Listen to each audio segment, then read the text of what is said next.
Welcome back to the Tracy Take. I am Tyler here with my brother Ryan. And today we are doing the final mock draft for the Detroit Lions in the 2024 NFL offseason. It's a full 7-round mock draft, so we're going to go over every selection. But before we do that, the NBA and NHL playoffs are right around the corner, which means a lot of fun betting opportunities. If you want a little bit of help in your fun parlays that you like to put on some of these games, be sure to click the link down below to take full advantage of the BetUS promotion they have going on for first-time players, where you will get a 125% match for your first 3 deposits. Absolutely phenomenal deal at a phenomenal time in the sports season. So be sure to take full advantage by clicking the link down below. And while you're at it, be sure to like this video and subscribe to the Tracy Take to get notified when new videos are released. Ryan, let's pull up the Lions charts here. So we have them picking, they are picking 29th overall. And we've gone, I think throughout the offseason, we've gone so many different directions with the Lions. We've had them going receiver. We have them going offensive line, edge rusher. I think, honestly, actually every position, I think, outside of maybe running back and quarterback. So here we have them going with Tyler Nubin. I really feel it's just going to be a best player available spot. You've already addressed the secondary, the offseason so far. They used their 90th pick to get Carlton Davis. They've also then added on Meek Robertson from Las Vegas, I believe, and then re-signed Emmanuel Mosley. They did lose CJ in free agency. He went back to Philadelphia. So I think this was where our thought process, maybe they focus more on a safety-oriented player if they want to focus on secondary. I would say I think Cooper DeJean would be phenomenal in this defense, well, just how athletic he is. Pair him up with Brian Branch, just get two just great leaders and also just two super athletic guys, I think, to go along with the rest of the defense that they have going on there as well. I think Chop Robinson would also be an interesting one just because it put him opposite side of Aiden Hutchinson, and he's going to get a lot of one-on-one opportunities. And I think him playing for a guy like Dan Campbell, I think you could really see him flourish. So there's a lot of great guys I think that they can go and get here that would fit their system well. What do you think of this pick and also of the Lions' potential first-round picks overall? Yeah, I mean, they have a lot of options here. They're a pretty well-rounded team already, so I think they could go a lot of different ways. For me, I think if you look at their depth chart right now, Efetu Melifonwu, Kirby Joseph, and Brandon Joseph are the only 3 safeties that they really have on the roster. And so going out and addressing this position with a guy like Tyler Nubin, I think is great. He's going to thrive primarily in a 2-high system, but I think you throw him in that safety room with those 3 other guys, and he's probably an immediate starter. And is in a very healthy rotation on the back end of this defense. And so I really like what he brings to the table, just a versatile guy. He can cover, he can play strong safety.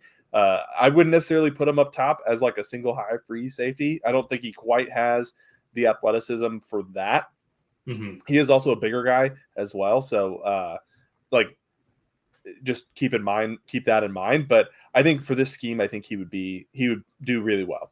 Yeah. So it's a lot of different options at the Lions to go here at number 1 with their first overall pick. And kind of one of the things that's unique about that is depending on especially what position they take here, it's going to absolutely affect the type of position, like their overall strategy overall. So that's why I think it's going to be unique to see who they take the first round and how it's going to affect their second round pick. And they're picking here at 61.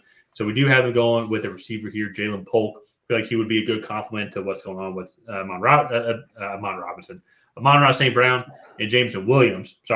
And so they don't really have that other guy. They did re-sign Donovan Peoples-Jones. They lost Josh Reynolds in free agency. Pretty sure Cleve Raymond is still there. If you can look that up, I'm pretty sure he's still there. And so he's a solid guy as well. I think Ja'Lynn Polk will just provide some more depth, and it'll be very similar to what Ja'Lynn Polk was coming to in college. He was a part of a trio of receivers, all of which are going to be top 100 picks. And so he's used to kind of sharing that role and then kind of finding his scheme within the offense, so to say.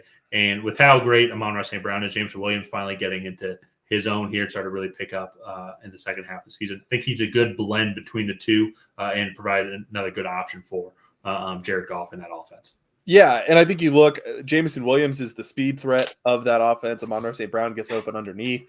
And Ja'Lynn Polk doesn't need to get open. He was such a great contested catch guy last year. He wins down the field with athleticism and physicality. And I just think he's really good value here. He does have some concerns just with his separation. But I think if you watch him actually run routes, he is very nuanced in and out of his breaks and whatnot. But, yeah, a lot of his stats last year were coming from contested catch situations, which isn't necessarily a bad thing. It's just at the NFL level, you want to know that he can separate, and he did show in certain instances that he can do that. Well, So and this is where, too, to your point with his deep ball capabilities, you go look at these defenses, not too like, and unless if I'm wrong on this, now I feel like not too many defenses are going to want to play man against this team because if you go look at Amon-Ra St. Brown, as you mentioned, he's their number one. no. You go look at James Williams, who is their speedster, so it's going to be tough to match up with him anyways. Then you got Sam Laporta as well, who's like you can't really put a nickel on him, but then most safeties he's just bigger than and faster than in general. So you go and put him in there, and I think when it comes to that separation issues, what you're talking about, there's going to be a lot of zones, so maybe a lot of off man coverages, and so or off zone coverages. Sorry. So I think he's kind of just put in a good spot here in Detroit to begin with. Maybe I'm wrong on this, but I think Ben Johnson, I think, has shown that he's a decently creative guy when it comes to his offensive schemes. So I think they can work him in there. I think it'd be a good, it's kind of overall four pass catcher set, and then you're going to have David Montgomery and Jahmyr Gibbs in the backfield. I mean, I just don't know how you stop that. No, and honestly, teams didn't really know how to stop it that much last year. So but let's move on to their third round pick.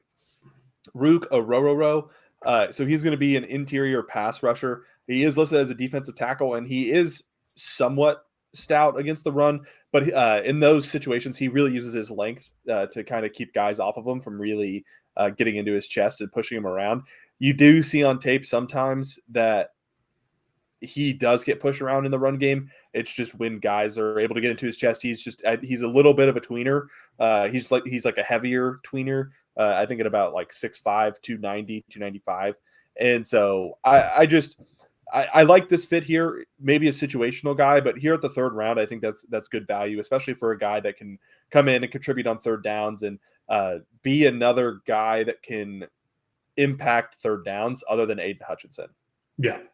And so I think some of the goals is obviously, Aiden Hutchinson is the guy, and they've already gotten some help as well for the defensive line, signed DJ Reader, and then also got Marcus Davenport as well in free agency. So just get another guy here, just keep developing, keep trying to build that defensive line and providing just some more support to Aiden Hutchinson. So in general, I really think these three picks are great, but I also think too, if we're going by positional, I think they could go in any of the orders. They could maybe go receiver first round and then defensive tackle and then safety. There's a lot of guys within those positions that are going to be available here at all three of their picks.